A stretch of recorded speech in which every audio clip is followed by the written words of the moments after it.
Et la deuxième recommandation très importante ou la deuxième règle que j'aimerais surtout partager avec vous pour faire en sorte que vous ayez un contrôle absolu de la quantité de sel que chaque jour vous envoyez dans votre organisme, c'est de privilégier les aliments frais plutôt que les aliments transformés, puis ceux ultra transformés. C'est de privilégier les tomates fraîches plutôt que les tomates en boîte. C'est de privilégier les tomates fraîches plutôt que les ketchup. C'est de privilégier par exemple la pomme de terre ou la patate douce préparée à la vapeur plutôt que les chips. Et en cette étape-là, il y a un document très important, il y a une information très capitale que je veux surtout partager avec vous. Je l'ai lu dans un document de l'Organisation mondiale de la santé qui parle des recommandations en matière de la gestion de l'hypertension artérielle en ce qui concerne la quantité de sel que vous envoyez chaque jour dans votre organisme. C'est un document qui est très important pour les personnes qui souffrent de l'hypertension artérielle d'ailleurs, et surtout pour les personnes qui déjà veulent commencer à anticiper que cette mauvaise maladie ne survienne. Je vous lis un peu la recommandation. Déjà, c'est une démonstration qui a été faite.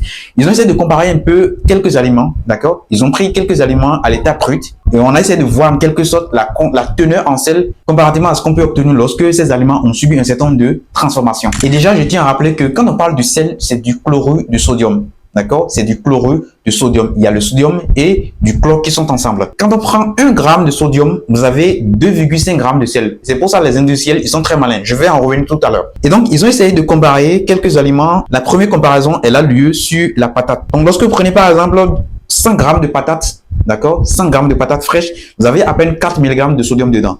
Par contre, lorsque vous prenez des chips, d'accord? Lorsque vous prenez des chips, 100 grammes de chips, vous avez 469 mg de sodium dedans. Ce qui fait à peu près 117 fois plus de sodium. Un autre exemple encore, lorsque vous prenez par exemple les farines qui servent à préparer des nouilles instantanées, la farine de blé par exemple, lorsque vous prenez 100 grammes de farine de blé, vous avez à peine 3 mg de sodium dedans. Par contre, lorsque vous prenez les mêmes quantités, soit 100 grammes de nouilles instantanées faites à base de cette même farine, vous avez 2140 mg de sodium. Ce qui fait à peu près 713 fois plus de sodium.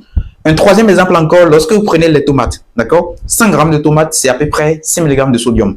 Alors que lorsque vous prenez 100 grammes de ketchup, c'est une sauce tomate qui est faite à base de la tomate bien évidemment, mais on a essayé d'ajouter des additifs, de sel, du sodium et tout ce qui est avec, un peu de sucre, histoire d'améliorer un peu le goût, etc. Et donc, lorsque vous prenez 100 grammes de ketchup, vous avez 1295 mg de sodium dedans, ce qui fait 259 fois plus de sodium. Intéressant. Et la mauvaise nouvelle, c'est que le plus souvent, lorsqu'on veut consommer les frites, qu'est-ce qu'on fait? On les prend avec du ketchup. Vous voyez un peu là où est-ce que je vais en venir.